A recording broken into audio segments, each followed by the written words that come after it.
সুযোগ দিয়েছে।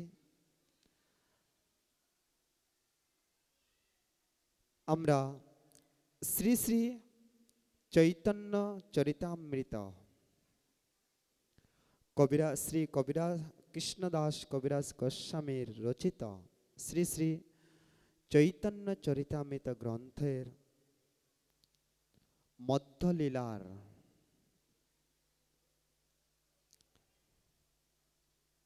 22 অধ্যায় 22 পরিচ্ছেদ শ্রবণ করব।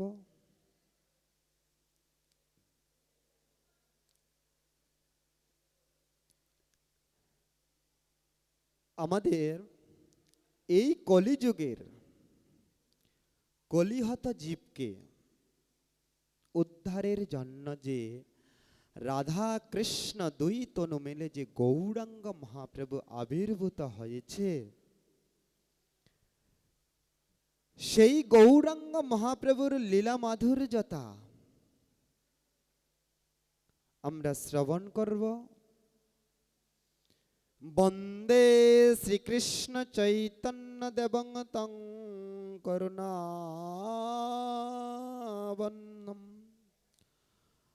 কলাবপতিতপগ্নিনায় ভক্তিজন্যং প্রকাশিতে। এই গ্রন্থে এই শ্লোকে বলেছে শ্রী বন্দে শ্রীকৃষ্ণ চৈতন্য, আমি শ্রীকৃষ্ণ চৈতন্য মহাপ্রভুর যার কৃপা এই কলিহত যুগের কলিহত ভক্তের বা কলিহত জীবকে উদ্ধারের জন্য যে গৌরাঙ্গ মহাপ্রভু শ্রী চৈতন্য মহাপ্রভু আবির্ভূত রয়েছে, তার চরণ কমলে আমার সহস্র কোটি বন্দনা করি। জয় জয় শ্রীকৃষ্ণ চৈতন্য জয় নিত্যানন্দ, জয় অদ্বৈতাদি জয় গৌর ভক্তবৃন্দ। সর্বপ্রথমে বন্দনা করি জয় জয় শ্রীকৃষ্ণ চৈতন্য এবং তার সপার্ষদ নিত্যানন্দ প্রভু এবং অদ্বৈত প্রভু এবং গৌরীয় সমস্ত ভক্তমণ্ডলীকে বন্দনা করি। এই তো কহিল বন্য সম্বন্ধ তত্ত্বের বিচার, বেদ শাস্ত্রে উপদেশে কৃষ্ণ এক সার। সম্বন্ধ তত্ত্ব, ভক্ত ও ভগবানের মধ্যে সম্বন্ধ তত্ত্ব, সেই সম্বন্ধ তত্ত্ব বেদ শাস্ত্রে যে বর্ণনা রয়েছে, ভক্ত কি সেই বেদ শাস্ত্রের অধ্যয়নেতে সেই সম্বন্ধ তত্ত্ব সম্বন্ধে আজকে বর্ণনা করব আমরা। এবে কহি শুনো অবিদের লক্ষণ, যা হইতে পায় কৃষ্ণ কৃষ্ণ প্রেমধন।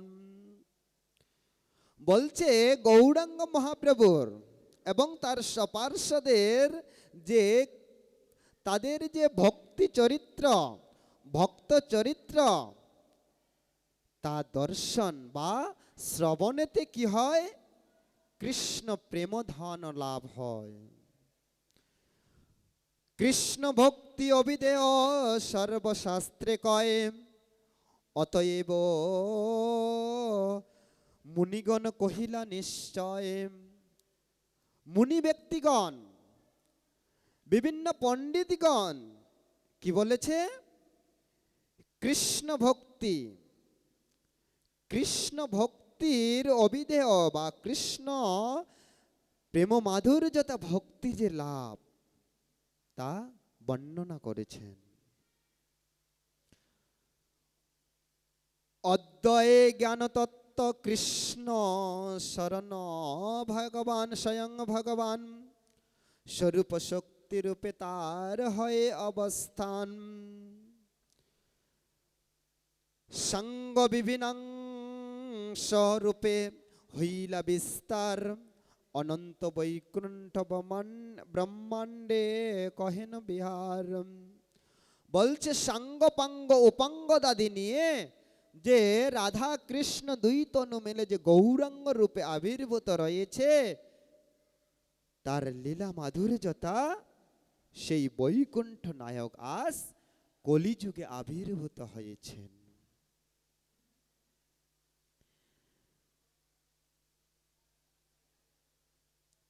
সেই বিভিন্নাংশ জীব দুই প্রকার, এক নিত্য যুক্ত একে নিত্য সংসার, নিত্য মুক্ত নিত্য কৃষ্ণের চরণে উন্মুক্তি, কৃষ্ণ পার্ষদে নাম ভুজে সেবা মুজে মুখ সুখী, নিত্য বস্তু কৃষ্ণ হইল নিত্য বহির্মুখ, নিত্য সংসারিতে ভোজে নরকাদি দুঃখ। বলছে কি, সেই তো অভিন্নাংশ এবং জীবরূপে দুই তনু এই সংসারেতে এসেছে, এই কলিযুগের সংসারেতে এসেছে কিসের জন্য? কৃষ্ণ পারস্যতে, কৃষ্ণ প্রেম মাধুর্যতা, কৃষ্ণ প্রেম ভক্তি এই জগৎকে জীবকে শেখানোর জন্য এসেছে। আবার কি বলেছে? নিত্যবদ্ধ কৃষ্ণ হইতে নিত্য বহির্মুখ, নিত্য সংসারিতে বোঝে নরকাদি দুঃখ। বলে নিত্যবদ্ধ হয়ে আমি যদি কৃষ্ণ বহির্মুখ হয়ে থাকি, তবে কি হবে? নিত্য সংসারের মধ্যে যদি আবদ্ধ হয়ে থাকি, তাহলে নরক আদি সুখেই শুধু লাভ হবে। আমরা যা সুখ মনে করি, সংসারে যে সুখ, অর্থ ইনকাম করছি, পুত্র আদি সংসার আদি নিয়ে, সে সুখ সুখ নয়। সুখ হচ্ছে কৃষ্ণ মাধুর্যতা প্রেম ভক্তি, ভগবানকে ভজনা করব। হ্যাঁ, সংসার করব না কেন? সংসারে যেহেতু আমি পৃথিবীতে এসেছি, আমাদের সংসার মধ্যে আবদ্ধ হয়ে এসেছি, যেহেতু সংসার করতে হবে। বলছে কিসের সংসার করো? কৃষ্ণের সংসার করো, সারিও না চার। কৃষ্ণের সংসার করো। আমি সব কিছুতে ভগবানকে ভজনা করেই সংসার করব। সেই সংসারের মধ্যে যে সুখ, সেটা আমার ইহকাল পরকালের দুকালের সুখ লাভ হবে। সেই কথাই এখানে বলেছে, নিত্য আবদ্ধ কৃষ্ণ হইতে বহির্মুখ। বলে নিত্য ভগবানের ভজনা বা কৃষ্ণ আর্ধবদ্ধ হয়ে যদি বহির্মুখ হয়ে থাকো, তাহলে তোমাকে নরক আদি দুঃখের মধ্যে থাকতে হবে। আমরা যখন মায়ের গর্ভে ছিলাম, এক দেহ থেকে অন্য দেহতে ধারণ করে থাকি, সেই মায়ের গর্ভেতে আমরা ভগবানকে 7 মাস বয়সে মায়ের গর্ভেতে ভগবানকে ভজনা করতে গিয়ে ভগবানকে আমরা কথা দিয়েছি, হে গোবিন্দ, হে মুকুন্দ মধুসূদন, তুমি আমার এই ছোট্ট জায়গা থেকে উদ্ধার করো, এই ছোট্ট নরক থেকে আমাকে উদ্ধার করো,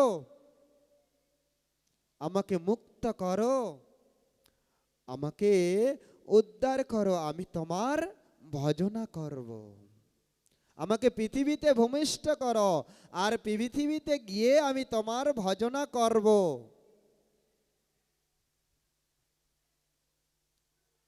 কিন্তু আমরা সংসার সংসার বলে মিছে গেল কাল, না হইল কিছু ঘটিল জঞ্জাল। আমরা ভূমিষ্ঠ হওয়ার মাত্রই আমাদের চারিদিকে মায়া এসে জাপটে ধরে। আর সেই মায়ার আবদ্ধ হয়ে কেউ বলে আমার পুত্র সন্তান, কেউ বলে নাতি আমার, কেউ বলে কন্যা সন্তান। এভাবে আমরা মায়ার জালে আবদ্ধ হয়ে থাকি। আর সেই মায়ার জালে আবদ্ধ হয়ে কি হয়, ভগবানকে দেওয়া যে কথা তা আমরা ভুলে যাই।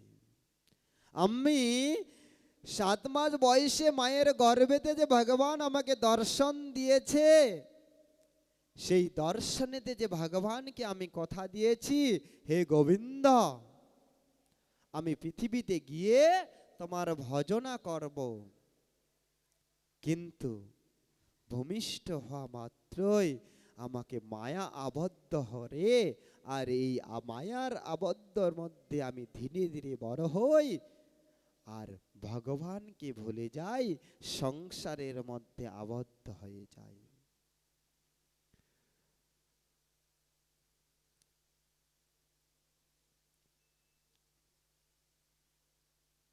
এই সংসারের মধ্যে আবদ্ধ হয়ে থাকা, আমি যখন পৃথিবী থেকে চলে যাব, এই যে ভগবানকে দেওয়া কথা তা আমার কি করে পূরণ হবে? সকলেই বলে মিথ্যে কথা বলি না, আমি সৎবান, কিন্তু যে আমাকে সৃষ্টি করেছে, যে এই বিশ্ব ব্রহ্মাণ্ড সৃষ্টি করেছে,